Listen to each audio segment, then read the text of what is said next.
یاجوج و ماجوج کون ہیں؟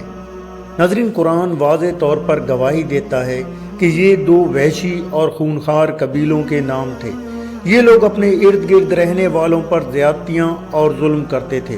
روایات سے پتہ چلتا ہے کہ یاجوج و ماجوج ایک یا کئی بڑے قبیلے تھے جو شمالی ایشیا کے دور دراز علاقے میں رہتے تھے۔ یہ جنگجو، غارت گر اور ڈاکو قسم کے لوگ تھے۔ کہا جاتا ہے کہ یہ نوح علیہ السلام کے بیٹے یافس کی اولاد میں سے تھے۔ یہ لوگ کافر تھے، اور بخاری کی ایک روایت میں آتا ہے کہ اللہ قیامت کے دن آدم علیہ السلام کو حکم دیں گے کہ اپنی اولاد میں سے دوزخ کا لشکر جدا کر لیجئے۔ آدم علیہ السلام عرض کریں گے کہ کس قدر؟ ارشاد ہوگا کہ ہر 1000 میں سے 999، اور کہا جاتا ہے کہ ان 999 میں سے اکثریت یاجوج و ماجوج ہوں گے، کیونکہ یہ نسل انسانی میں بہت کثیر تعداد میں سے ہیں۔ قرآن کریم کی سورہ الکہف میں ذوالقرنین کا واقعہ بیان کیا گیا ہے۔ ناظرین، قریش مکہ نے نبی علیہ السلام کی نبوت کا امتحان لینے کے لیے ان سے 3 سوال کیے تھے۔ ان میں سے ایک ذوالقرنین کے بارے میں تھا، جس کے جواب میں اللہ نے قرآن کی آیات نازل فرمائی، جس میں ذوالقرنین کے سفر کی تفصیل بیان فرمائی اور اس میں یاجوج و ماجوج کا تذکرہ بھی فرمایا کہ کس طرح ذوالقرنین کا گزر ایک بستی پر سے ہوا اور وہاں کے باشندوں نے انہیں یاجوج و ماجوج کے ظلم و ستم کے بارے میں بتایا اور ان سے مدد کی درخواست کی۔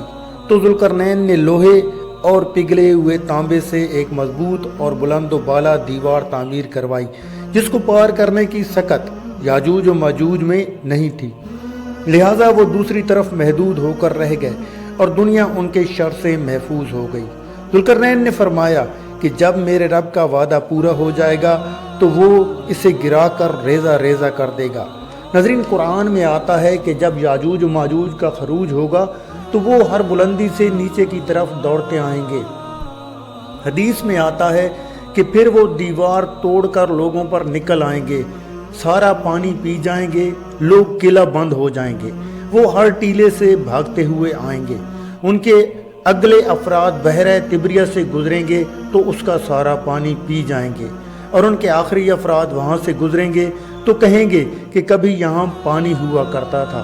عیسیٰ علیہ السلام اور ان کے ساتھی محصور ہو جائیں گے، یہاں تک کہ بیل کا سر تمہارے موجودہ 100 دیناروں سے بھی قیمتی ہوگا۔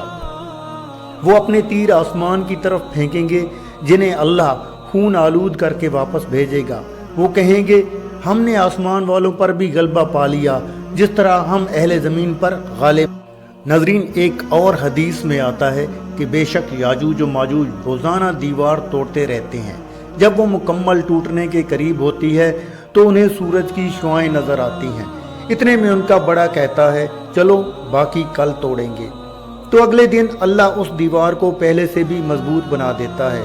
جب ان کی قید کی مدت ختم ہو جائے گی اور اللہ انہیں لوگوں کے سامنے ظاہر کرنا چاہے گا تو اس دن جب وہ سورج کی شعاعیں دیکھیں گے تو اس دن ان کا بڑا کہے گا چلو باقی انشاءاللہ کل توڑیں گے۔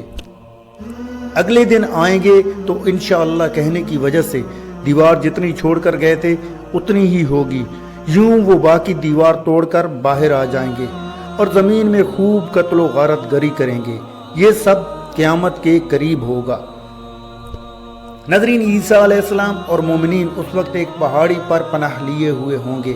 لوگ عیسیٰ علیہ السلام سے یاجوج و ماجوج کی ہلاکت کے لیے دعا کی درخواست کریں گے، تو عیسیٰ علیہ السلام ان کے لیے ہلاکت کی دعا کریں گے۔ اللہ ان کی گردنوں میں ایک کیڑا پیدا فرمائے گا جو بعد میں پھوڑے بن جائیں گے اور اس سے وہ فوراً مر جائیں گے۔ پوری زمین ان کی لاشوں اور بدبو سے بھر جائے گی۔ پھر اللہ اونٹوں جیسی لمبی گردنوں والے پرندوں کو بھیجے گا جو ان کی لاشوں کو اٹھا کر جہاں اللہ کا حکم ہوگا پھینک آئیں گے۔ اس کے بعد زور کی بارش ہوگی اور زمین ان کی غلاظت سے دھل کر صاف ہو جائے گی، اور اس طرح یاجوج و ماجوج مکمل طور پر ختم ہو جائیں گے۔ ناظرین، وہ دیوار کہاں ہے جہاں یاجوج و ماجوج کو قید کیا گیا؟ اس بارے میں کوئی نہیں جانتا، مگر اتنا طے ہے کہ جب اللہ کا حکم ہوگا وہ اسے گرا کر نکل آئیں گے۔